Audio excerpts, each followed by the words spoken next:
High viewers good morning. AMFI సమర్పిస్తున్న business breakfast షోకి స్వాగతం.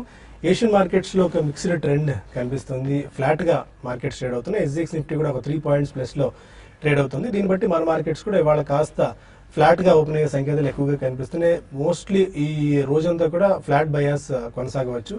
నిన్న మనం చూసాం 2 రోజుల భారీ ర్యాలీ తర్వాత నిన్న మార్కెట్స్ లో ఒక పాజ్ మోడ్ మనకు కనిపించింది.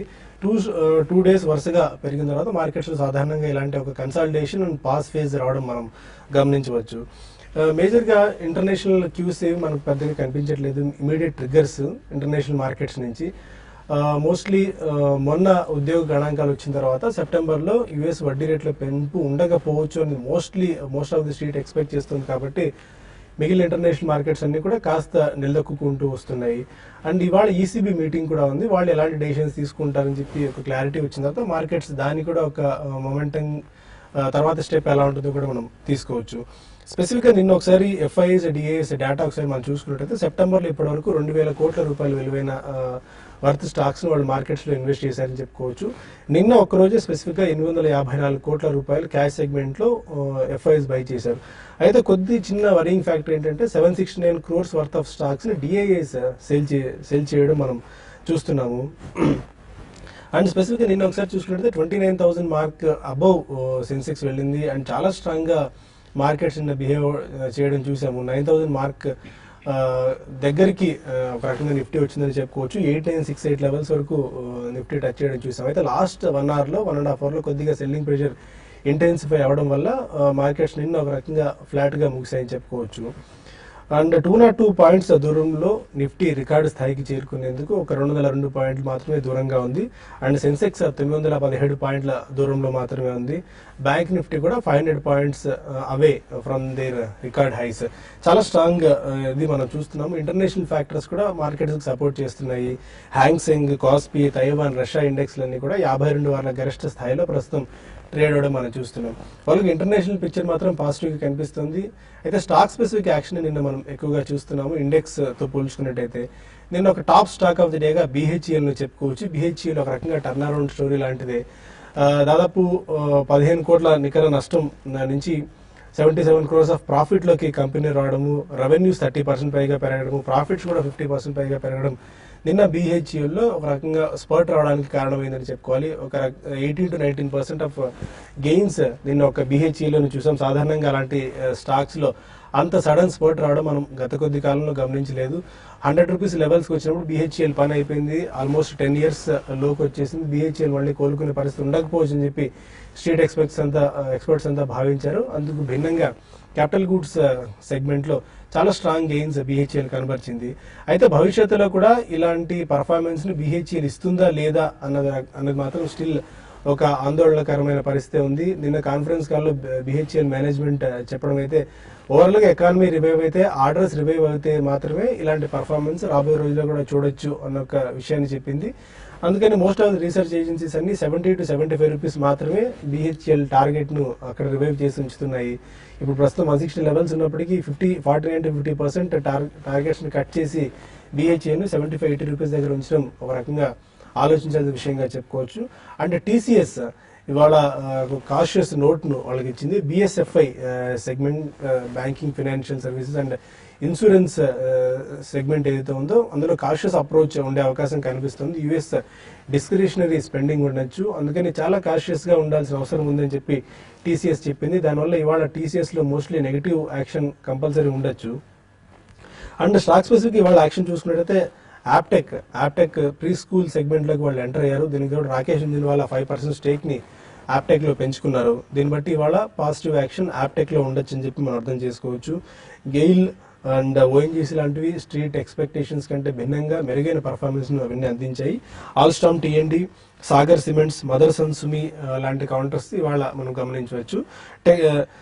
టెక్స్మాక్ రాయల్ అండ్ కలింది రైల్ కూడా ఇవాళ పాజిటివ్ యాక్షన్ మనకు ఉండే అవకాశం కనిపిస్తుంది. ఎందుకంటే ఫ్లైట్స్ లో ఎలాంటి డైనమిక్ ప్రైజింగ్ ఉంటుందో అండ్ రైల్వేస్ లో కూడా అలాంటి డైనమిక్ ప్రైజింగ్ కి ఆల్మోస్ట్ ఖరారు చేసినట్టే ప్రభుత్వం కనిపిస్తుంది. దీన్ని బట్టి రైల్వే స్టాక్స్ లో ఇవాళ కొద్ది పాజిటివ్ యాక్షన్ మనం గమనించవచ్చు. ఇప్పటివరకు ఉన్న మార్కెట్ ట్రెండ్ ఎలా ఉంది, ఈ టైంలో ఇన్వెస్ట్మెంట్ ట్రేడర్స్ ఎలాంటి అప్రోచ్ తీసుకోవాలని మనతో మాట్లాడేందుకు అనలిస్టులు సిద్ధంగా ఉన్నారు. Good morning both of you sir. ఓవరాల్గా గ్లోబల్ పిక్చర్ అయితే చాలా పాజిటివ్ కనిపిస్తుంది. ఇంటర్నేషనల్ మార్కెట్స్ ఇప్పుడు నేను చెప్పినట్టు హ్యాంగ్సింగ్, కాస్పీ, తైవాన్, రష్యా లాంటివన్నీ 50 వీక్ హై టచ్ అవుతున్నాయి. మన మార్కెట్స్ కూడా జస్ట్ 50 వీక్ హై ఆ రూఫ్ టచ్ చేయడానికి కొద్దిగా స్ట్రగుల్ అవుతుంది. నిన్న పాజ్ మూడ్ మనం చూసాం. అంటే నెక్స్ట్ స్టెప్ తీసుకునేందుకు ఒక పోల్ వాల్ తీసుకునేందుకు ఇది ఒక పాజ్ అని చెప్పుకోవచ్చు. దీన్ని ఎలా అర్థం చేసుకోవచ్చు మనం? ఇంత ర్యాలీ తర్వాత ప్రాఫిట్ బుకింగ్, అసలు నేను ప్రాఫిట్ బుకింగ్ కూడా అన్నది జస్ట్ 20-30 పాయింట్స్, ఆల్మోస్ట్ నథింగ్ అండి. ఈవెన్చువల్గా 91.75 అంటే మన కార్బీ టెక్నికల్ వ్యూ 91.75 ఈవెన్చువల్ మనం ఆ రూట్కి వెళ్తున్నాం అని చెప్పేసి వాళ్ళ టార్గెట్ అండి. సో మధ్య మధ్యలో 50-100 పాయింట్స్ కరెక్షన్స్ వచ్చినా కూడా భయంగా యూజ్ చేయాలి, కానీ అది కంగారు పడాల్సిన, సెల్ చేయాల్సిన మార్కెట్ ఏం కాదండి. సో ఓవరాల్ మార్కెట్ బాగుంది. అయితే ఇప్పుడు టీసీఎస్ అంటే బీయింగ్ హెవీ వెయిట్, అంటే వాళ్ళు కాషియస్ నోట్ ఇచ్చేటప్పుడు అంటే టీసీఎస్ దగ్గరే ఉంటుందా ప్రెషర్ అన్నిటి మీద, అంటే ఇన్ఫోసిస్ సో దాని వల్ల వెళ్తే ఏమవుతుందంటే ఓవరాల్ మార్కెట్ కొద్దిగా ప్రెషర్ అవుతుంది, ఎందుకంటే అన్ని heavy weights TCS, Infosys, HCl plus mid cap IT కూడా ఒకసారి కొద్ది క్వశ్చన్ మార్క్స్ లో రావచ్చు. సో దాని పరంగా మనం ఆల్రెడీ మనం ఐటీ కొద్దిగా అవార్డ్ అని చెప్తున్నాం కొన్నాళ్ళుగా, అది మనం కొన్నాళ్ళు అదే కంటిన్యూ అవ్వచ్చు అండి. ఇప్పుడు ఇవాళ వీళ్ళు టీసీఎస్ వాళ్ళు మాట్లాడింది యూఎస్ గురించి, అంటే అమెరికాలో స్పెండింగ్ గురించి, బ్రెక్సిట్ అంటే యూకే గురించి అసలు డిస్కషన్ లేదు, ఇప్పుడు డిస్కస్ చేయలేదు. అదేటో ఆ క్వశ్చన్ మార్క్ ఎటు ఉండనే ఉంది. ప్లస్ ఇప్పుడు యూఎస్ రిలేటెడ్ క్వశ్చన్ అంటే ఇప్పుడు యూఎస్ స్పెండింగ్ కూడా ఎందుకు స్లో అయి ఉండొచ్చు అంటే ఇప్పుడు నవంబర్ లో యూఎస్ ఎలక్షన్స్ ఉన్నాయి కాబట్టి దాని ముందు అందరూ కొద్దిగా ఒక 2-3 months వెయిట్ అండ్ వాచ్ చూద్దాము, ఒక ఎలక్షన్ రిజల్ట్స్ వచ్చిన తర్వాత ఫైనల్ డెసిషన్ తీసుకుందాం అని ఉండొచ్చు. దానివల్ల ఏంటంటే వీళ్ళకి ఆర్డర్స్, ప్రాజెక్ట్స్ రావడం కొద్దిగా డిలే అవ్వచ్చు. సో ఓవరాల్ గా సారాంశం ఏంటంటే ఎక్స్పోర్ట్స్ మీద డిపెండ్ అయి ఉండే ఐటీ కంపెనీస్ ఏవైతే ఉన్నాయో, అది యూఎస్ మీద, యూకే మీద, ఆ కంపెనీస్ కొద్దిగా ప్రెషర్ లో ఉండొచ్చు అండి. వాటిలో ఆల్రెడీ ఎవరైనా షార్ట్ టర్మ్ బై పొజిషన్ తీసుకుంటే కొద్దిగా ఎగ్జిట్ అవడమే బెటర్ అండి. లాంగ్ టర్మ్ వాళ్ళకి గొడవ లేదండి, అంటే ఒక 3-4 years 5 years point of view తీసుకుంటే అన్ని చాలా మంచి కంపెనీస్ కాబట్టి మధ్యలో కరెక్షన్స్ వచ్చిన ప్రాబ్లం ఏం లేదు. అయితే ఫ్రెష్ బయింగ్ కొద్దిగా ఐటీలో ఇప్పుడు కొద్దిగా అవాయిడ్ చేయమని చెప్తాను. ఓకే, టెక్నికల్ వ్యూ ఎలా ఉంది శశి గారు? అంటే ఓవరాల్ గా మార్కెట్స్ అనేవి నిన్నటి రోజు పాజ్ చూసాము. అయితే దానికి అనుగుణంగా ఈ రోజు కూడా అదే విధమైన ట్రెండ్ అనేది మార్కెట్ లో ఉండడానికి అవకాశం ఉంది. మరి ముఖ్యంగా మనం చూసాము లాస్ట్ ఒక ఫ్యూ డేస్గా చూస్తే మార్కెట్ నిఫ్టీలో ఒక బ్రేక్అవుట్ వచ్చింది. మరీ ముఖ్యంగా బ్యాంక్ నిఫ్టీ అయితే చాలా స్ట్రాంగ్గా ట్రేడ్ అవుతుంది. ఆల్మోస్ట్ న్యూ హైస్కి ఎవరీ ట్రేడింగ్ సెషన్లోనూ మనకి హిట్ కావడం చూస్తున్నాము. అయితే కరెంట్ అవర్స్లో కొంచెం నిన్న ప్రైవేట్ బ్యాంక్స్లో ప్రాఫిట్ బుకింగ్ వచ్చింది. అయితే పిఎస్యూ బ్యాంక్ చాలా స్ట్రాంగ్ ఉన్నాయి. ఇక్కడ నుంచి పిఎస్యూ బ్యాంక్స్ ఇంకా కూడా పెరిగే అవకాశం ఉంది. అయితే ఒక కరెక్షన్స్లో చిన్న కరెక్షన్స్లో పిఎస్యూ బ్యాంక్స్లో లాంగ్ పొజిషన్ తీసుకోవచ్చు. అయితే అదేవిధంగా ఐటీ కంపెనీస్ ఇప్పుడే మనం మాట్లాడుకున్నాం. ఐటీ కంపెనీస్ రానున్న రోజుల్లో ఇంకా వీక్ కావడానికి అవకాశం కనపడుతుంది. కాబట్టి షార్ట్ టర్మ్ ట్రేడర్స్ ఎవరైతే ఉన్నారో, ఆల్రెడీ లాంగ్ పొజిషన్స్ ఉన్నారో, వాళ్ళు ర్యాలీస్లో ఎగ్జిట్ కావడానికి ప్రయత్నం చేయమని చెప్తాను. అదేవిధంగా ఈ రోజు కూడా ఐటీ కంపెనీస్ని సెల్లింగ్ పొజిషన్ తీసుకోవడం చాలా వరకు బెటర్ అనిపిస్తుంది. ఎందుకంటే మార్కెట్ నిఫ్టీ అనేది ఒక రేంజ్లోనే ఉండే అవకాశం ఉంది. అందులో భాగంగా ఇన్ఫోసిస్ని ఒకటి సెల్ చేయమని చెప్తాను. 10554 ఆ లెవెల్స్ బిలో ఉంటే సెల్ చేసి 1060 పైన స్టాప్ లాస్ పెట్టుకోమంటాను. 1038, 1032 లెవెల్స్ని టెస్ట్ చేసే అవకాశం ఉంది. ఈవెన్ పొజిషనల్ ట్రేడర్స్ కూడా వాళ్ళ సెల్ కంటిన్యూ చేయమంటాను. అయితే ఈరోజు కొంత మెటల్ కౌంటర్స్లో కూడా కొంత హయ్యర్ లెవెల్స్లో సెల్లింగ్ రావడానికి అవకాశం ఉంది. ఇంకా బయింగ్ విషయానికి వస్తే పిఎస్యూ బ్యాంక్స్, తర్వాత సెలెక్టెడ్ మిడ్ క్యాప్లో యాక్షన్ కొనసాగవచ్చు. తర్వాత ఎఫ్ఎంసీజీ కౌంటర్స్లో కూడా ఈరోజు కొంత బయింగ్ రావచ్చు. హిందుస్థాన్ యూనిలివర్ని క్లోజర్గా 930 ఆ లెవెల్కి వచ్చినప్పుడు 930 పైన సస్టైన్ కాగలిగితే 940, 942 టార్గెట్ పెట్టుకొని దాన్ని కూడా బయింగ్ పొజిషన్ తీసుకోమంటాను. బట్ ఓవరాల్గా ఫ్లాట్గా ఉంటుంది. మిడ్ క్యాప్లో ఎక్కువ యాక్షన్ ఉండే అవకాశం ఉంది. మిడ్ క్యాప్లో భాగంగా పిఐ ఇండస్ట్రీస్ ఒకటి ఇక్కడ నుంచి 1000 రూపీస్ దాకా పెరగడానికి అవకాశం ఉంది. దాన్ని ఎవరీ డిప్లో కూడా బై చేసుకోవచ్చు. అదేవిధంగా సింటెక్స్ ఒకటి నిన్న ఫ్రెష్ బ్రేక్అవుట్ వచ్చింది. దాన్ని కూడా క్లోజర్గా 92, 94 అనే నెక్స్ట్ ఫ్యూ మంత్స్లో రావచ్చు. దాన్ని కూడా ఎవరీ డిప్లో కూడా బై చేసుకోమని చెప్తాను. తర్వాత అశోక్ లైలాండ్ చాలా రోజుల తర్వాత మళ్ళీ నిన్న లైమ్ లైట్కి రావడం చూసాము. షార్ట్ కవరింగ్ ర్యాలీ వచ్చింది. ఇందులో కూడా డెలివరీ బేస్డ్ బయింగ్ కనపడింది. కాబట్టి దీన్ని షార్ట్ టర్మ్ పొజిషన్ కోసం 96 ఆ లెవెల్ దాకా రావచ్చు. 84 దగ్గర స్టాప్ లాస్ పెట్టుకుని ఎవరీ డిప్లో అశోక్ లైలాండ్ కూడా బై చేసుకోమని చెప్తాను.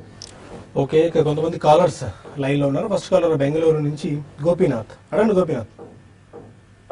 సార్, నా దగ్గర bank of Baroda, PNB, SBI stocks ఉన్నాయి. ఓకే, దాంతో పాటు టాటా మోటార్స్, యూనిటెక్ ఉన్నాయి. సో ప్రెసెంట్ పొజిషన్ బట్టి వీటిని సెల్ చేయాలా, ఉంచుకోవాలా, కొంచెం సలహా ఇస్తారా? మీ హొరైజన్ ఏంటంటే ఎంతకాలం తీసుకున్నారు? ట్రేడింగ్ పర్పస్ తీసుకున్నారా, ఇన్వెస్ట్మెంట్ గురించా? ఇన్వెస్ట్మెంట్ పర్పస్ తీసుకున్నానండి. ఓకే, ఓకే, అంటే ఒకటండి మీరు ఏ లెవెల్స్ లో కొన్నారనేది కూడా ఇంపార్టెంట్. ఫర్ ఎగ్జాంపుల్ ఇప్పుడు SBI 140, 150 లెవెల్లో అనుకోండి. ఇప్పుడు ఆబ్వియస్లీ ఈ మధ్య కొద్దిగా ప్రాఫిట్ బుకింగ్ వచ్చినా కూడా పెద్ద కంగారు పడాల్సింది ఏం లేదు. అది మీరు రీసెంట్ బై అయితే అది వేరే విషయం. మీరు చెప్పిన కంపెనీస్ అన్ని పాజిటివ్ గానే ఉన్నాయండి. అయితే PNB, బ్యాంక్ ఆఫ్ బరోడా కంటే కూడా SBI డెఫినెట్ గా వాళ్ళ ఫండమెంటల్ బేసిస్ మీద వాళ్ళ ఇప్పుడు అసోసియేట్స్ కూడా మర్జర్ అయిన తర్వాత వాళ్ళ బ్యాలెన్స్ షీట్ ఇంకా పెద్దదవుతుంది. సో ఓవరాల్ గా ఆ మూడిట్లో అయితే SBI డెఫినెట్ క్లియర్ విన్నర్ అండి. టాటా మోటార్స్ కూడా ఆల్మోస్ట్ 6 months లో 100% ర్యాలీ వచ్చింది. సో అది ఫెనామినల్ టాప్ గెయినర్ అనమాట లాస్ట్ నిఫ్టీలో రీసెంట్ 6 months లో. సో అన్ని ఒకటే కనిపిస్తుంది. యూనిటెక్ యూనిటెక్ అయితే అవాయిడ్ చేయండి. అల్ట్రాటెక్ ఓకే, అదైతే అవాయిడ్ చేయండి. సో అది వీలైతే అది మీకు బౌన్సెస్ వచ్చిన రోజు ఎగ్జిట్ చేసేయండి. మిగతావన్నీ క్లియర్ గా మీరు హోల్డ్ చేసే పెట్టమని చెప్తారు. హైదరాబాద్ నుంచి మల్లికార్జున రకాల. Good morning sir. మార్నింగ్ అండి. నేను ఈ నాట్కో 630లో కొన్నానండి ఒక 300 షేర్స్. ఓకే. ఐనాక్స్ విండ్ కొన్నానండి ఒక 500 shares at 195. Okay. Can I hold them, particularly Inox Wind? Can I hold it or can I sell it already? కొద్దిగా మీకేంటంటే మీకు పేషెన్స్ టెస్ట్ చేస్తున్నాను. ఏంటంటే వాళ్ళు ఏంటంటే ఒక 2 quarters బ్యాక్ వాళ్ళ రిజల్ట్స్ అంత ఎక్సైటింగ్ రాలేదు. దానివల్ల ఏంటంటే స్టాక్ ప్రెషర్ లోకి వచ్చింది. అయితే బెస్ట్ పార్ట్ అంటే మీరు మంచి లెవెల్స్ లో కొన్నారు కాబట్టి మీకు డెఫినెట్ గా ఆ ప్రెషర్ ప్రాబ్లం ఏమి ఉండదు. బట్ కొద్దిగా బౌన్సెస్ వచ్చినప్పుడు ఎగ్జిట్ చేయమని చెప్తానండి. ఎందుకు ప్రాబ్లం ఏంటంటే ఓవరాల్ గా ఇంకా కంపెనీ విండ్ ఎనర్జీలో మంచి ప్లేయర్ అయినప్పటికీ వాళ్ళ ఫైనాన్షియల్స్ ఇంకా సస్టైనబిలిటీ ఇంకా రావడం ఇంకా చూడాల్సి ఉందండి. సో కాబట్టి ఏంటంటే మీరు కనుక ట్రేడర్ అయ్యే పక్షం అయితే కొద్దిగా ప్రాఫిట్ వచ్చేటట్టయితే మీరు బుక్ చేయడమే బెటర్. నాట్కో ఫార్మా గురించి మనం అది ఎప్పుడు పాజిటివ్ గా చెప్తూనే ఉన్నాను 400 లెవెల్స్ నుంచి. ఇప్పుడు 1000 అయ్యే ఛాన్స్ కనపడుతుంది. అది వాళ్ళకి మన కోపాక్సిన్ కూడా వచ్చింది. ప్లస్ వాళ్ళకి ఒక ప్లాంట్ కూడా FD అప్రూవల్ వచ్చింది. సో ఓవరాల్ గా అన్ని పాజిటివ్ న్యూస్ వస్తున్నాయి. ఆల్మోస్ట్ 1000 రూపీస్ అయ్యే ఛాన్స్ ఉంది. నాట్కో, బయోకాన్, ఫార్మాలో ఈ 2 మరి టాపిక్స్. ఓకే, ఇక మరిన్ని కాల్స్ అండ్ ఈమెయిల్స్ తీసుకునే ముందు ఆంఫీ సమర్పిస్తున్న బిజినెస్ బ్రేక్ఫాస్ట్ షోలో ఒక చిన్న బ్రేక్ తీసుకుందాం.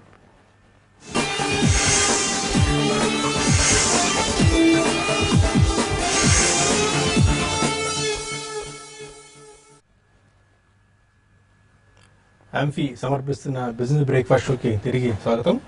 మరొకరు అనంతపురం నుంచి వేణు ఉన్నారు. అడగండి వేణు. హలో. హలో, క్వశ్చన్ అడగండి వేణు, వినిపిస్తుంది.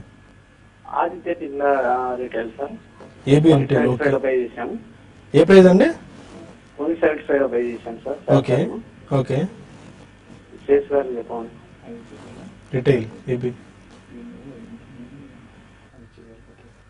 ఆదిత్య బిర్లాను ప్రస్తుతం అయితే మీరు హోల్డ్ చేసుకోండి. రీసెంట్ గా ఈ స్టాక్ కానీ చూస్తే మనకి ఒక రేంజ్ బౌండ్ లోనే ఉంది. బట్ షార్ట్ టర్మ్ విత్ అని కాకుండా మీరు లాంగ్ రన్ కోసం అయితే మీరు హోల్డ్ చేయమంటారు. రీసెంట్ గా ఈ గ్రూప్ కి చెందిన స్టాక్స్ లో కూడా ఒక షార్ట్ టర్మ్ అప్ ట్రెండ్ అనేది రావచ్చు. ఆల్రెడీ కొంచెం స్వల్పకాలిక అప్ ట్రెండ్ అనేది ఉంది. ఈ అప్ ట్రెండ్ అనేది కొనసాగే అవకాశం ఉందండి. ప్రస్తుతం అయితే దీన్ని హోల్డ్ చేసుకోమని చెప్తానండి. నెల్లూరు నుంచి రాజేష్. అడగండి రాజేష్. ఏదండి? గ్రాన్యూల్స్. అవును సార్, 130లో కొన్నాను. అది తగ్గుతా వస్తా ఉంది. స్టాప్ లాస్ అవుతుంది. ఓకే. గ్రాన్యూల్స్ 130. ఇక్కడ గ్రాన్యూల్స్ విషయానికి వస్తే చాలా వీక్ ఉందండి. ఇది గతంలో కూడా మనం చెప్పాం 135 ఆ లెవెల్స్ నుంచి కూడా బ్రేక్ అయ్యి కంటిన్యూగా వీక్ అయిపోయింది. ఇప్పుడు ఓవరాల్ గా గ్రాన్యూల్స్ మీరు ఈక్విటీలో ఉంటే పొజిషన్ మాత్రం హోల్డ్ చేసుకోవచ్చు. బట్ ఫ్యూచర్స్ లో ఉంటే మాత్రం ఆ విధంగా మార్కెట్స్ ఇంత బులిష్ ఉన్న టైంలో కూడా ఇది డౌన్ ట్రెండ్ అనేది కొనసాగుతుందండి. కాబట్టి ప్రస్తుతం అయితే మీరు ర్యాలీస్ లో ఎగ్జిట్ కావడానికి ప్రయత్నించండి. ఇది రానున్న రోజుల్లో ఇంకా ఫర్దర్ కూడా వీక్ అయ్యే అవకాశం ఎక్కువ కనపడుతుంది. సెల్ అండ్ ర్యాలీస్ అని చెప్తానండి. రావులపాలెం నుంచి కిరణ్ మరొకాల.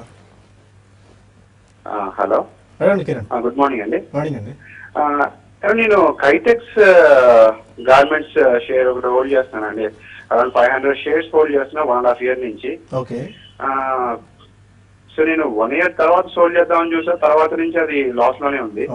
అంటే 1 year తర్వాత అయితే ప్రాఫిట్ మీద ట్యాక్స్ ఉండదని చెప్పి ప్రస్తుతం అది లాస్ లో ఉంది. అరౌండ్ 530 రేంజ్ లో I bought this share actually. Okay. So నేను దీన్ని ఎగ్జిట్ అయ్యి బామర్ లూయిస్ గానీ పేజ్ ఇండస్ట్రీస్ గానీ బై చేయొచ్చు అంటారా? లేకపోతే you want me to hold this stock and see if I can. Okay అండి, చెప్తారు కైటెక్స్ గార్మెంట్స్ కంపెనీ మంచి కంపెనీ. వాళ్ళ ఫర్ ఎగ్జాంపుల్ వాళ్ళ క్లయింట్ బేస్ ఏదైతే ఉందో యూఎస్ లో టాప్ 4-5 రీటైల్ చైన్స్ కి వాళ్ళు కిడ్స్ గార్మెంట్స్ సప్లై చేస్తుంటారు. మంచి కంపెనీ చాలా మంచి కంపెనీ. ఏంటంటే మధ్యలో ప్రాఫిట్ మార్జిన్స్ అవి ప్రెషర్ లోకి వచ్చి అబౌట్ 3 quarters బ్యాక్ అనుకుంటే అప్పుడు సడన్లీ స్టాక్ లో చాలా కరెక్షన్ రావడం చూసామండి. మీరు కనుక పేషెన్స్ ఉంటే మీరు హోల్డ్ చేయమని చెప్తాను. వాటిలో మీరు తీసుకున్న మిగిలిన 2 names లో పేజ్ ఇండస్ట్రీస్ ఆఫ్ కోర్స్ అంటే మార్జిన్స్ పరంగా వాళ్ళ బిజినెస్ పరంగా ఇంకా చాలా బెటర్ కంపెనీ అండి. జాకీస్ బ్రాండ్ చాలా very well known name brand. మీరు కనుక అడిషనల్ షేర్స్ తీసుకున్నారంటే పేజ్ ఇండస్ట్రీస్ తీసుకోండి. కైటెక్స్ గార్మెంట్స్ మీకు పేషెన్స్ ఉందనుకోండి మీరు హోల్డ్ చెప్పండి. హైదరాబాద్ నుంచి సుబ్రహ్మణ్యం కాలర్. Hello sir. అడగండి సుబ్రహ్మణ్యం గారు. కేసు గారు నమస్కారం సార్. చెప్పండి సార్ సుజలాను కొనాలనుకుంటున్నాను సార్. లాంగ్ టర్మ్ కోసం 2-3 years కోసం 5,000 షేర్స్ కొనాలనుకుంటున్నాను. సుజలాను జస్ట్ ప్రైస్ అట్రాక్ట్ ఒకటండి సుజలాన్ ఒకటండి. ఇది మీకు ఓపిక ఉండాలి. అయితే లాస్ట్ ఒక 1 year లో కొంత ఇంప్రూవ్మెంట్ ఫండమెంటల్స్ కనపడినా కూడా బట్ ఓవరాల్ గా ఈక్విటీ చాలా పెద్దది. తర్వాత ఈ పవర్ సెక్టర్ అనేది కూడా అంతే ఏంటంటే మార్జిన్స్ ఎక్కువ ఉండవండి. ఇదంతా కూడా regulated by government of India ఉంటుంది, లేకపోతే లోకల్ గవర్నమెంట్స్ కూడా రెగ్యులేటరీ ఉంటాయి. కాబట్టి దానివల్ల ఏంటంటే మార్జిన్స్ పెద్దగా ఉండవు, ఇన్వెస్ట్మెంట్స్ ఎక్కువ ఉంటాయి. బట్ రీసెంట్ గా కొన్ని బ్యాంక్స్ ముందుకు వచ్చి సుజలానికి కొంత ఫండింగ్ చేయడం అనేది కొంచెం పాజిటివ్ అంశము. బట్ దాన్ని దృష్టిలో పెట్టుకొని మీరు బై చేయాలని కూడా మాత్రం నేనైతే సజెస్ట్ చేయనండి. దీనికన్నా మూమెంటమ్ స్టాక్స్ చాలా ఉన్నాయి. తర్వాత ఫండమెంటల్ గా చాలా స్టాక్స్ మనం రికమెండ్ చేస్తున్నాము. లైక్ గ్రాన్యూల్స్ ఒకటి, ర్యాలీస్ ఒకటి, ఇటువంటి స్టాక్స్ ని మీరు లాంగ్ టర్మ్ కోసం బై చేసుకోవచ్చు. కరెంట్ అవర్స్ లో మాత్రం దీని అయితే అవాయిడ్ చేయండి. ఇంతకుముందు అనుకున్నట్టే కైటెక్స్ గార్మెంట్స్ అది కూడా మంచి స్టాకేనండి. దాన్ని కూడా మీరు లాంగ్ టర్మ్ కి పిక్ చేసుకోవచ్చు. దీని అయితే మీరు అవాయిడ్ చేయండి. చాలా పెద్ద ఈక్విటీ, పెద్దగా పెరిగే అవకాశం అయితే లేదండి. మీరు 3-4 years వ్యూ అయితే ఆర్బీఎల్ బ్యాంక్ మన లిస్ట్ అయింది కదా. ఇప్పుడు మధ్యలో ప్రాఫిట్ బుకింగ్స్ వస్తాయి. అవి వచ్చినప్పుడు ఏంటంటే అవి ఇవన్నీ ఏంటంటే స్టేబుల్ బెట్స్ అండి. అంటే మీకు ఎంత రిటర్న్స్ వస్తే చెప్పినా రిటర్న్స్ అయితే గ్యారంటీ వస్తే డివిడెండ్ ప్లే ఉంటుంది. సో ప్రెషర్ ఉంటుంది అనమాట. సుజలాన్ ఇవన్నీ అయితే అవ్వచ్చు, లేదంటే ఒక లాటరీ టికెట్ లాంటి సిచ్యువేషన్ అనమాట. సో దాని బదులు మీరు స్టేబుల్ బెట్స్ లో ఉంటే మీకు ఎక్కువ ప్రాఫిట్స్ వచ్చే ఛాన్స్ ఉంటుందండి. విజయవాడ నుంచి రవి అడగండి Ravi. Sir PTC India finance limited నిన్న 3,000 షేర్స్ కొన్నాను. అది ఎలా ఉంటుంది sir? PTC India finance services power financing లో మంచి డీసెంట్ కంపెనీ అండి. అయితే ఏంటంటే పవర్ ఇండస్ట్రీనే ప్రెషర్ లో ఉండటం వల్ల ఏంటంటే పవర్ ఫైనాన్స్ కంపెనీస్ కూడా ప్రెషర్ లోకి వస్తున్నాయి. అవి కూడా అంటే లో ప్రైస్ పాయింట్ చూసి మీరు అదొక రీజన్ అయి ఉండొచ్చు. అంటే కంపెనీ డీసెంట్ కంపెనీ అండి. కాకపోతే ఏంటంటే పవర్ ఇండస్ట్రీ రివైవ్ అయ్యేంత వరకు పవర్ ఫైనాన్స్ కంపెనీస్ కూడా అంత ఎక్స్ట్రాడినరీ రిటర్న్స్ ఏం రాకపోవచ్చు. మీకు ఒక 3-4 years వ్యూ ఉంటుంది వేరే విషయం, కానీ ఇమ్మీడియట్ గా రిటర్న్స్ అనేది కొద్దిగా క్వశ్చన్ మార్క్ అండి. ఓకే, కొన్ని మెయిల్స్ కూడా తీసుకుందాం. చాలా మెయిల్స్ వచ్చాయి. నాగరాజ అడుగుతున్నారు, పేపర్ స్టాక్స్ గత కొద్ది రోజు నుంచి ఫోకస్లో కనిపిస్తున్నట్టున్నాయి. 2 stocks ఏదైనా లో డెట్ ఉండి ఫండమెంటల్ స్ట్రాంగ్గా ఉన్న షేర్స్ ఏమైనా సజెస్ట్ చేస్తారా పేపర్ రిలేటెడ్? పేపర్ రిలేటెడ్ లో ఇంటర్నేషనల్ పేపర్ అదొకటి చూడొచ్చు అండి. అది డీసెంట్ కంపెనీ. కొద్దిగా పేపర్ ప్యాకేజింగ్ కూడా కొద్దిగా బ్రాడ్ సెగ్మెంట్ లో చూసుకుంటే ఎస్ఎల్ ప్రో ప్యాక్ ఒకటి బాగుంది. అది జీ గ్రూప్ వాళ్ళ కంపెనీ అనమాట. వాళ్ళు ప్యాకేజింగ్ మెటీరియల్ అవి చేస్తారు. తర్వాత హుక్తాముఖి పేపర్ ప్రొడక్ట్స్ అని ఇంకో కంపెనీ ఉందండి. అది కూడా బాగానే ఉందండి. అంటే పేపర్ ప్యాకేజింగ్ కొంచెం బ్రాడ్ సెగ్మెంట్ లో ఆలోచించారు. వెంకటేష్ అడుగుతున్నారు, టాటా మోటార్స్ ని కరెంట్ ప్రైస్ లో 1 month టైం హోరిజన్ తీసుకోవచ్చా? టాటా మోటార్స్ 1 month అంటే రీసెంట్ గా బాగా పెరిగిందండి స్టాక్. మనం చూస్తే ఈవెన్ 440 లెవెల్స్ నుంచి 580 దాకా వచ్చింది. అయితే జాగ్వార్ కంటిన్యూగా సేల్స్ అనేది ఫిగర్స్ బాగుండడం అనేది పాజిటివ్ అంశం. బట్ మీరు 1 month అని మాత్రం అయితే చెప్పలేమండి. ఇంకొంచెం ఈ లెవెల్ 580 లెవెల్స్ లో టాటా మోటార్స్ కొంచెం ఆగడానికి అవకాశం ఉంది. కరెక్షన్స్ లో మీరు బై చేయండి. ఎప్పుడు కూడా కరెక్షన్స్ లో టాటా మోటార్స్ పిక్ చేసుకోమని సజెస్ట్ చేస్తాను. తర్వాత ఇంతకు ముందు ఒక కాలర్ గ్రాన్యూల్స్ గురించి అడిగారండి. గ్రాన్యూల్స్ 120 దగ్గర చాలా స్టాప్ లాస్ ఎక్కడ పెట్టుకోవాలని అడిగారు. 120 దగ్గర స్టాప్ లాస్ పెట్టుకోండి. ఇంతకుముందు చెప్పినట్టుగానే ఇది టెక్నికల్ గా వీక్ ఉందండి. ర్యాలీస్ లో ఎగ్జిట్ కావడానికి ప్రయత్నించండి. తర్వాత ఆదిత్య బిర్లా నోవా గురించి అడిగారు. ఇది బాగా ఫాల్ అయ్యి 180 లెవెల్స్ నుంచి ఫాల్ అయ్యి ఇప్పుడు ఈ స్టాక్ ఆగిందండి. ఇక్కడ నుంచి చిన్న అప్ ట్రెండ్ రావచ్చు. ఇది కూడా షార్ట్ టర్మ్ మీతో చూడాలంటే మాత్రం ర్యాలీస్ లో ఎగ్జిట్ కామని చెప్తానండి. ఓకే, చాలా మెయిల్స్ మనకి మిగిలిపోయాయి, బట్ సమయం కూడా మించిపోతుంది. మరి కాసేపట్లో TV5 మనీలో ఈ కార్యక్రమం కొనసాగుతుంది. మీ ఫోన్ కాల్స్ అండ్ ఈమెయిల్స్ అక్కడ సమాధానం ఇచ్చే ప్రయత్నం చేద్దాం. Stay with us. ప్రస్తుతానికి ఈ షోని TV5లో వైండ్ అప్ చేద్దాం. ఆంఫీ సమర్పిస్తున్న బిజినెస్ బ్రేక్ఫాస్ట్ షోకి ఇక్కడ ఫుల్ స్టాప్ పెట్టి మరి కాసేపట్లో యూట్యూబ్లో ప్రసారం కాబట్టి TV5 మనీలో కలుద్దాం. Stay with us.